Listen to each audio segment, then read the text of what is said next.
என்னை நேசிப்பார் யாரும் இல்லை, என்னை விசாரிப்பவர் யாரும் இல்லை என்று சொல்லி சோர்ந்து போயிருக்கிறீர்களா?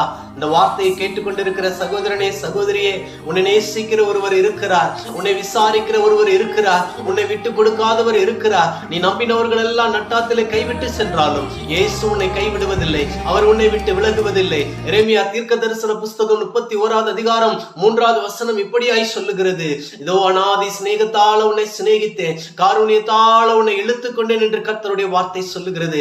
பிரியமான சகோதரனே, சகோதரியை, நான் உங்களுக்காக ஜெபிக்கிறேன். இரக்கத்திலே ஐஸ்வர்யம் நிறைந்த எங்கள் கர்த்தாவே, இந்த வேலைக்காக வருகிறோம். இந்த வேலையை கர்த்தர் ஆசீர்வதித்து கொடுப்பீராக. உடைந்து போன உள்ளத்தை ஆண்டவரை தேற்றுவீராக.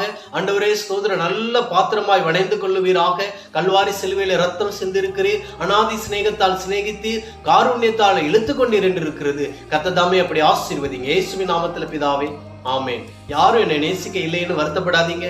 இயேசு உங்களை நேசிக்கிறார். God bless you.